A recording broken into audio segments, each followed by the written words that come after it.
જો વિદ્યાર્થી મિત્રો ધોરણ 11 ચેપ્ટર નંબર 1ના નીટના જે અત્યાર સુધી પૂછેલા છે ને અમે એમસીક્યુના આપણે 3 લેક્ચર બનાવ્યા હતા એમાં લેક્ચર નંબર 3માં આપણે પ્રશ્ન નંબર 30 થી 43 સુધી ભણી ગયા હતા.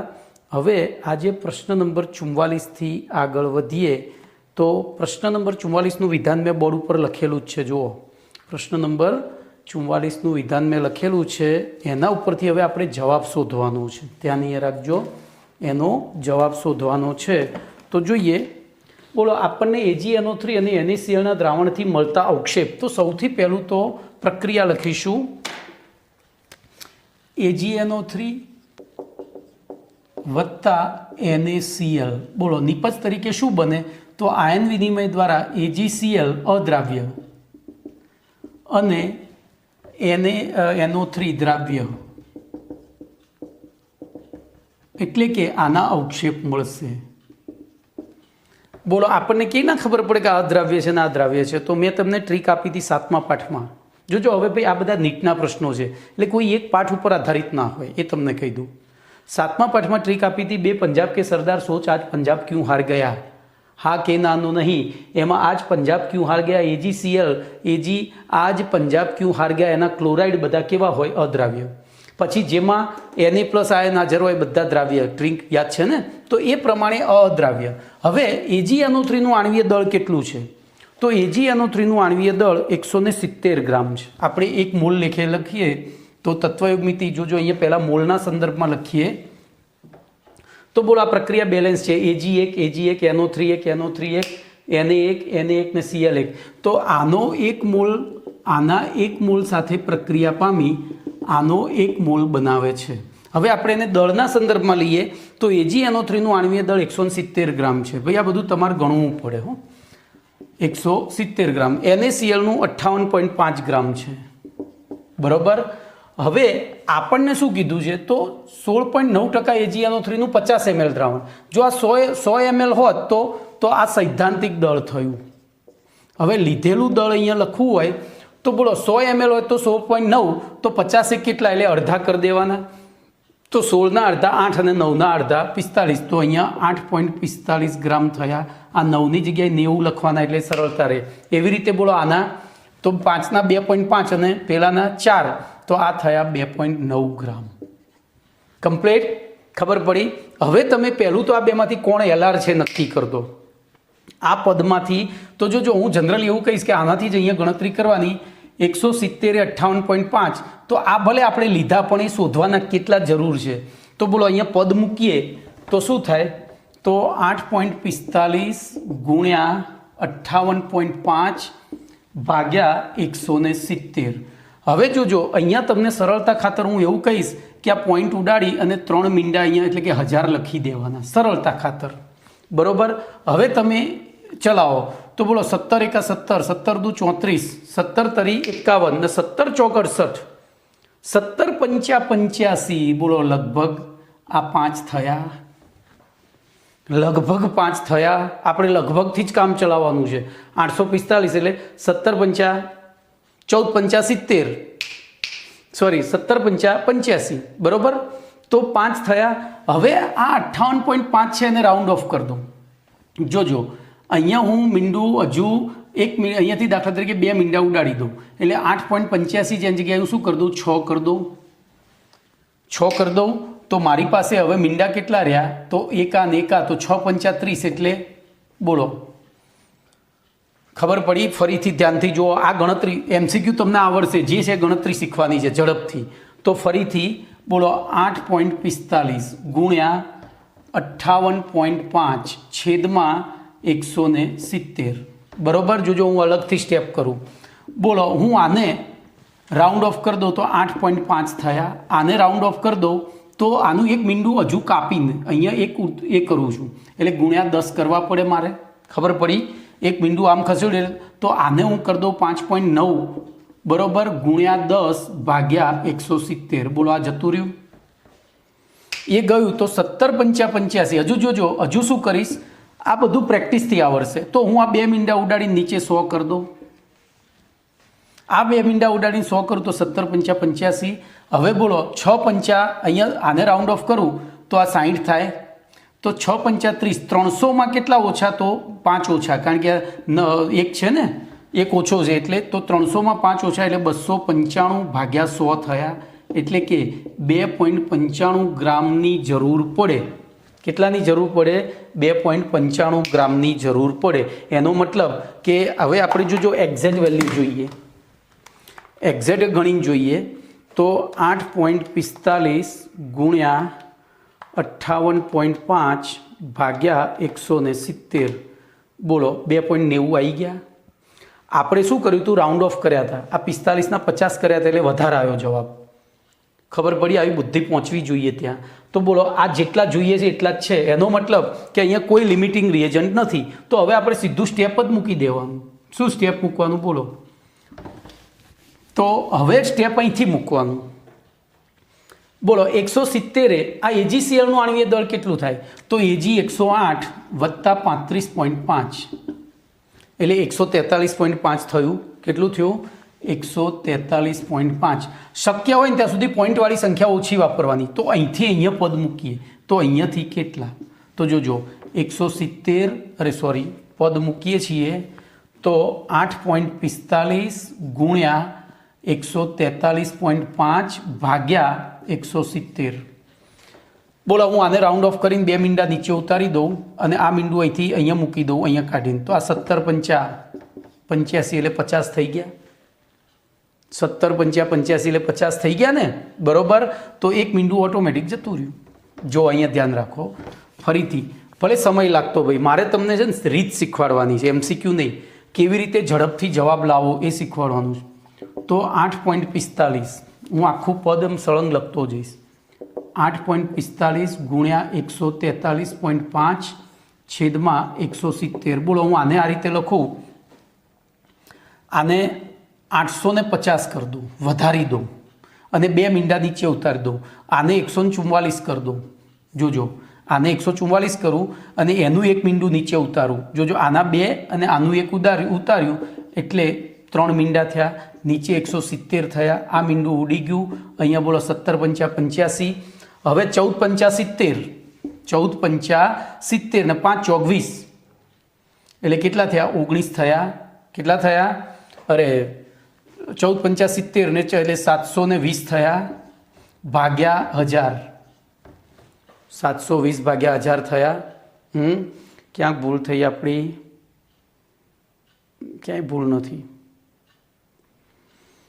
8.45 ગુણ્યા 143.5. હા બરોબર. આને રાઉન્ડ ઓફ કરી અને આપણે એ તો આને જો રાઉન્ડ ઓફ કરીએ તો આ એક મીંડું ઉતારવાની જરૂર નથી, કારણ કે સીધું જ કરી દીધું ને. ખબર પડી? 1300 આપણે કેટલા લીધા છે? તો 2 જ મીંડા ઉતર્યા આના 170. તો એક મીંડું હજુ એ કરવાનું. તો એક ગયું અને અહીંથી 10 વડે ભાગીએ તો 7.2 ગ્રામ. તો બોલો અહીંયા જવાબ 7ની નજીકનો. હવે જોજો આપણી ગણતરીમાં કેમ વધારે જવાબ આવ્યો? તો આપણે આ 8.45ના 850 કર્યા હતા, 143.5ના 144 કર્યા હતા, એટલે જવાબ વધારે આવ્યો. તો આ રીતે ગણતરી કરતા શીખશો તો જ દાખલા આવડશે. કેલ્સી વાપરવાનું નથી, સમજો. તો બોલો પહેલાનો જવાબ મળી ગયો. ઓકે,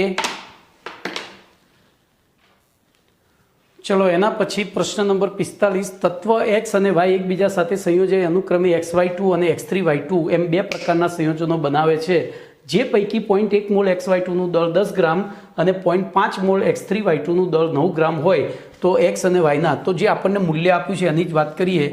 0.1 મોલ xy2નું દળ બરાબર 10 ગ્રામ ઇમ્પ્લાઇઝ, બોલો 1 મોલ xy2નું દળ બરાબર 100 ગ્રામ અને તેથી xy2નું આણ્વીય દળ બરાબર 100 ગ્રામ પર મોલ.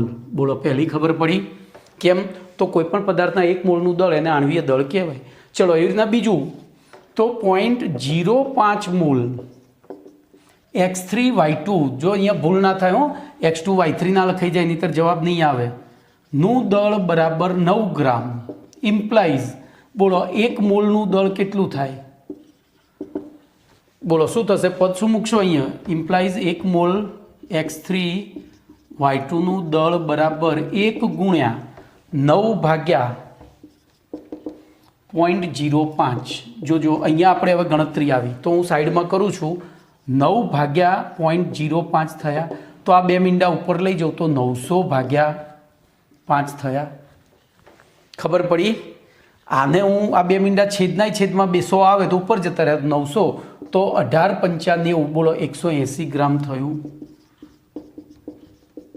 અહીંયા લખી દેવાય અહીંયા આટલા ગ્રામ લખ્યું અને તેથી લખાય x3y2 નું આણ્વીય દળ હવે ધ્યાન રાખજો હવે 10મા ધોરણમાં જતું રહેવાનું છે બોલો x + 2y બરાબર 100 અને 3x + 2y બરાબર 180 આ સમીકરણ 1 આ સમીકરણ 2 બોલો બેમાંથી એકને બાદ કરતા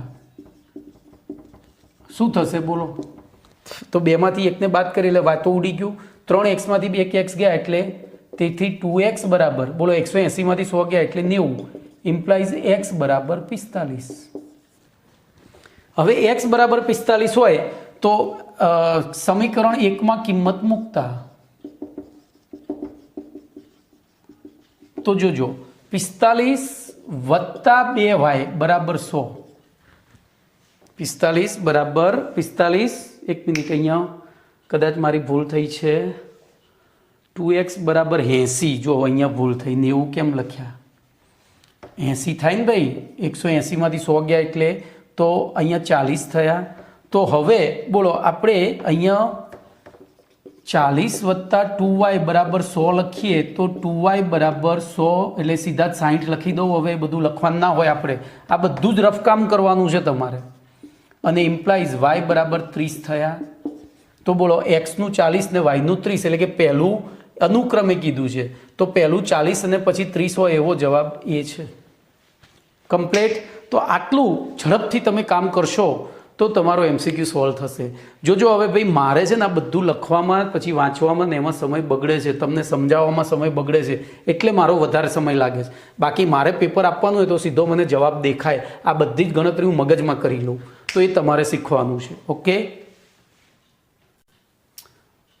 જો એના પછી 2018માં પૂછાયેલો પ્રશ્ન છે બરોબર પ્રશ્ન છે નીચેના પૈકી કયા વિકલ્પમાં પાણીના અણુઓની સંખ્યા મહત્તમ છે તો આપણે બધાને મોલમાં ફેરવી દેવાના બોલો ઇમ્પ્લાઇઝ કરું તો 18 ml એટલે 18 ગ્રામ પાણી થાય કેમ તો અહીંયા લખાય આપણે લખવાનું નથી આપણે યાદ રાખવાનું છે પાણીની ઘનતા બરાબર 1 તો 18 ml એટલે 18 ગ્રામ થાય ઇમ્પ્લાઇઝ 18/18 કારણ કે પાણીનું આણ્વીય દળ 18 છે જોજો આ બધું જ આમ ફટાફટ થવું જોઈએ કશું આપણે લખવાનું નથી આપણે રફકામ જે ઓપ્શન છે એની સામે જ રફકામ કરી દેવાનું અને જી નીટના પેપરમાં પૂરેપૂરી જગ્યા આપી હોય છે બરોબર તો 18/18 એટલે 1 મોલ થયો ચલો બીજું લઈએ 0.18 ગ્રામ પાણી તો 0.18/18 બરાબર શું થશે 0.01 મોલ પાણી થયું ચલો અહીંયા તો આને લીટરમાં આપ્યું છે તો 22.4 લીટર વડે ભાગી નાખો 22.4 લીટર એટલે અહીંથી એક ઉપર જતું રહે ધ્યાન રાખજો છેદમાં 10 છે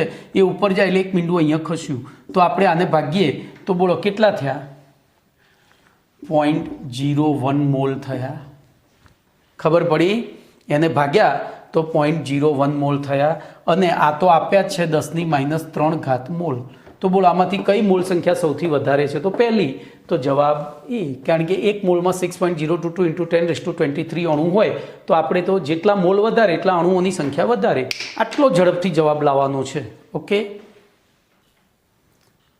એના પછી પ્રશ્ન નંબર 47 જોઈએ તો 47મો પ્રશ્ન છે એમાં 2.3 ગ્રામ ફોર્મિક એસિડ અને 4.5 ગ્રામ ઓક્ઝેલિક એસિડની સાંદ્ર H2SO4 સાથે પ્રક્રિયા કરતા ઉત્પન્ન થતા વાયુ મિશ્રણને દાણાદાર KOH માંથી પસાર કરતા KOH ઉપર શોષાઈ ગયા પછી બાકી રહેતી નિપજનું દળ ખાલી જગ્યા ગ્રામ થાય તો હવે જોજો મેં તમને પહેલાં કહ્યું કે જી નીટની પરીક્ષા 12 આખું 12 સાયન્સ પતી જાય 11-12 પછી આવે છે એટલે એમાં 11-12 સાયન્સના બધા જ પાઠનું કોમ્બિનેશન હોય તો અહીંયા તમને એ બધું આવડવું જોઈએ તો ધ્યાન રાખજો સૌથી પહેલી આપણે HCOOHની H2SO4 સાથેની પ્રક્રિયા અને H2C2O4ની H2SO4 સાથેની પ્રક્રિયા આવડવી જોઈએ બરોબર તો જે વાંચો છો એને બધાને યાદ રાખો હવે આ પ્રક્રિયાને ચેરિંગ રિએક્શન તરીકે હું તમને 11મા 12મા ધોરણના 7મા પાઠમાં યાદ કરાવીશ, બરોબર? જ્યાં સલ્ફ્યુરિક એસિડ આવશે એ વખતે આપણે યાદ કરીશું, અથવા જે લોકો 12મું ભણી ગયા છે એમને આવી ગયેલું છે. બોલો, આને જ્યારે સલ્ફ્યુરિક એસિડથી ઉપરથી પસાર કરીએ તો CO અને H2O બને, જ્યારે અહીંયા CO plus CO2 plus H2O બને છે. કમ્પ્લીટ. હવે જોજો, આના 1 મોલ, હવે પ્રક્રિયા પહેલાં બેલેન્સ જોવી પડે. તો બોલો, કાર્બન 1 કાર્બન 1, સલ્ફર 1 સલ્ફર અહીંયા શોષાય છે, એટલે સલ્ફર લખવાનો નથી. તો અહીંયા આવું લખવાનું H2SO4 અહીંયા ખાલી ઉદ્દીપક તરીકે છે. સોરી હો, મારી ભૂલ થઈ અહીંયા, લખવાની ભૂલ, સમજવાની નહીં, મને તો આવડે જ છે.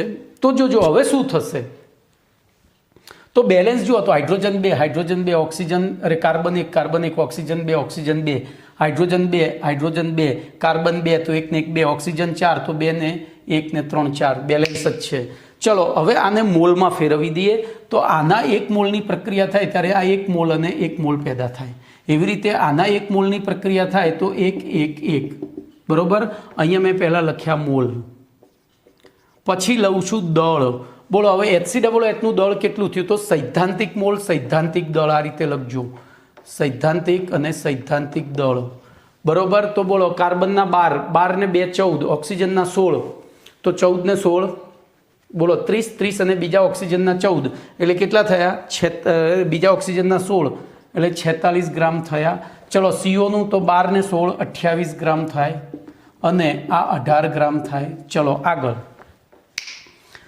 હવે બીજી વસ્તુ લઈએ. અહીંયા બોલો આનું આણ્વીય દળ તો 12 દુ 24 અને 16 ચોક 64, તો 64 ને 4 68, 68 ને 10 68 ને 20, સોરી મારી ભૂલ, હા 20, 88 ને 2 90 ગ્રામ થાય. ખબર પડી? આ 90 ગ્રામ થયું. જોજો 16 ચોક 64, 64 ને 12 દુ 24 એટલે 64 ને 4 68, 68 ને 20 88, 88 ને 2 90. બોલો આ તો ઉપર છે જ. પછી આ 16 દુ 32, 32 ને 12 44 અને આ 18. ચલો હવે લીધેલા દળ લઈ લઈએ. બોલો લીધેલું દળ અહીંયા 2.3 ગ્રામ છે ફોર્મિક એસિડ અને પેલું 4.5 ગ્રામ છે. ધ્યાન રાખજો. તો આ ઉત્પન્ન થતું દળ હવે જો એકદમ ઇઝીલી સમજાયું છે. આ 23ના અડધા 23ના બમણા 46 છે. એટલે આપણે શું કરીશું, અહીંયા 23 ગુણ્યા 28 ભાગ્યા 460 કરી દઈશું. ખબર પડી કે નહીં? 23 ગુણ્યા 28 ભાગ્યા 460, તો 23ના અડધા એટલે 20 થઈ ગયા. આમ અહીંયા ભાગ્યે એટલે બોલો 1.4 થઈ ગયા. આવું ઝડપી ગણતરી આવડવી જોઈએ. ચલો એવી રીતે અહીંયા એવું છે. બોલો 4.5, ચલો હું એમના એમ રાખું, 28 ભાગ્યા 90, બોલો કેટલા થયા? તો આ મીંડું નીચે ઉતાર દઉં એટલે બોલો 45 દુ 90, તો આ પણ 2 14 એટલે 1.4 થયા, કારણ કે નીચે મીંડું હતું. ચલો એવી રીતે અહીંયા તો અહીંયા એ જ થશે.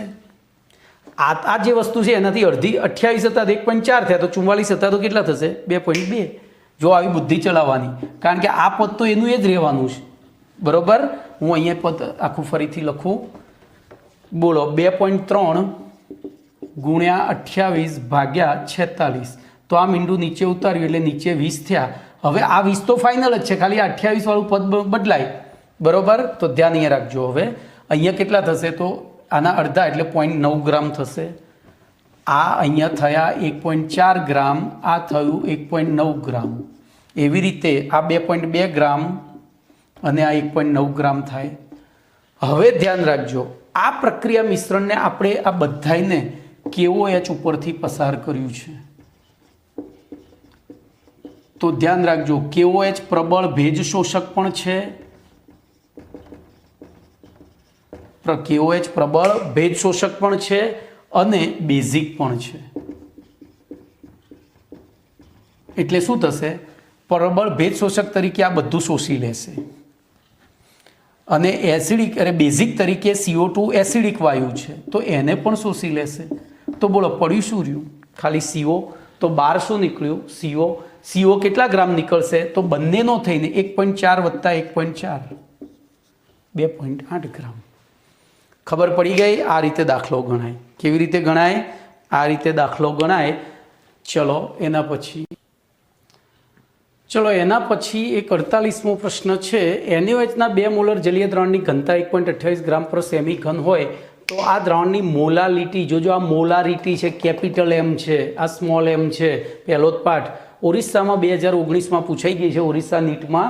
ભાઈ સારો પ્રશ્ન હોય એટલે મારી ફરજ છે તમને શીખવાડવાની, તો ધ્યાન અહીંયા રાખજો. આપણે કોઈ પણ દ્રાવણ લઈએ એટલે 1000 ml તો લઈએ જ. તો અહીંયા દ્રાવણની ઘનતા બરાબર 1.28 ગ્રામ પ્રતિ સેમી ઘન. આ સેમી ઘન એટલે 1.28, 1 સેમી એટલે 1 ml થાય, ગ્રામ પ્રતિ મિલી થાય. એનો મતલબ કે 1 ml દ્રાવણનું દળ બરાબર 1.28 ગ્રામ. તો આપણે 1000 ml દ્રાવણ લઈને ચાલવાનું. બોલો 1.28 ગુણ્યા 1000 બરાબર 1280 ગ્રામ થયું. જોજો હવે દ્રાવણની સાંદ્રતા 2 મોલર છે, જે દર્શાવે છે કે આ બધું આપણે લખવાનું નથી ભાઈ, આ બધું વિચારવાનું છે. જે દર્શાવે છે કે દ્રાવણમાં 2 મોલ એટલે કે 2 ગુણ્યા, હવે NaOH છે, 2 મોલ NaOH, હું આખું લખું, NaOH એટલે કે 2 ગુણ્યા NaOHનું આણ્વીય દળ. હવે સોડિયમનું 23, હાઇડ્રોજનનું 1 24 ને 16, બોલો 40 થયું. તો 40 બરાબર 80 ગ્રામ દ્રાવ્ય પદાર્થ NaOH ઓગળેલો છે. એટલે કે બોલો W2 બરાબર 80 ગ્રામ. હવે બોલો W આ દ્રાવણનું, આ બરાબર શું છે? W છે, દ્રાવણનું દળ છે. તો W બરાબર શું થશે? તો W1 પ્લસ W2 એટલે કે દ્રાવકનું દળ બરાબર શું થશે? દ્રાવણનું દળ એટલે કે W માઇનસ દ્રાવ્યનું દળ એટલે કે W2 બરાબર 1280 માઇનસ 80 બરાબર 1200 ગ્રામ. બોલો આ શું મળી ગયું? W1. હવે મોલારિટીનું સૂત્ર મૂકીએ તો મોલારિટી બરાબર 1000 into W2 upon MW2 into W1. બોલો 1000 ઇન્ટુ W2 આપણી પાસે 80 છેદમાં MW2 તો 40 આપણે શોધેલો જ છે, અને W1 બરાબર 1200. તો બોલો અહીંયા 2 થઈ ગયા. પછી અહીંથી 2 મીંડા પહેલાં ઉડાડી દઈએ તો 2/6 એટલે 10/6 થયા. હવે 10/6 કરો એટલે 16 છક 96, જોજો તો 1.66 ઇક્વિવેલન્ટ ટુ 1.67 મોલર થાય. તો જવાબ આપણો આ રહ્યો. ખબર પડી? કેલ્સી વાપરવાનું નહીં. ઓકે. જો હવે એના પછી 49મો પ્રશ્ન છે, હેબર વિધિ દ્વારા 20 મોલ NH3ના ઉત્પાદન માટે જરૂરી હાઇડ્રોજનના મોલ. બોલો અહીંયા હેબર વિધિની પ્રક્રિયા યાદ આવી જોઈએ. તો N2 gas plus 3H2 gas gives 2NH3 gas. બોલો સૈદ્ધાંતિક મોલ તો 1, 3 અને 2. પછી સૈદ્ધાંતિક દળ બોલો N2 તો 14-28 ગ્રામ બરાબર, હાઇડ્રોજન 6 ગ્રામ અને 14 ને 3 17-34 ગ્રામ. બોલો હવે આપણે અહીંયા દળની જરૂર જ નથી, આપણે તો મોલની જ જરૂર છે. જુઓ તો આની જરૂર નથી, આવી બિનજરૂરી પદ નહીં મૂકવાના. તો હવે એવું કીધું 20 મોલ NH3ના ઉત્પાદન માટે જરૂરી, તો આ 20 મોલ જોઈતો હોય તો જરૂરી હાઇડ્રોજન કેટલો? બોલો દેખાઈ ગયો જવાબ. 2 3 તો 20, આ રીતે પદ મુકાય. 2 3 તો 20 કેટલા? તો 20 ગુણ્યા 3/2 30 મોલ. કેટલા? 30 મોલ. તો જવાબ અહીંયા છે, જોઈ લો 30 મોલ. ઓકે. તો જુઓ ભાઈ અહીંયા 2019 સુધીના પેપરો મેં સોલ્વ કરી દીધા છે. એટલે મારી પાસે એકચ્યુઅલી 2020નું પેપર છે પણ હાથમાં નથી આવતું, એટલે હું એને પછી આખું પેપર જ સોલ્વ કરાવીશ પછી. તો અત્યાર સુધી જે જૂના પ્રશ્નો છે મારી પાસે બનાવેલા એ જ હું પહેલાં સોલ્વ કરાવું છું. અત્યારે બધું અસ્તવ્યસ્ત પડેલું છે એટલે. તો અહીંયા અત્યાર સુધી પહેલા પાઠમાંથી નીટમાં પૂછાયેલા બધા પ્રશ્નો આવી ગયા. હવે જીના પ્રશ્નો આપણે લઈશું, બીજા જીના અલગથી લેક્ચર બનાવીશું. ઓકે.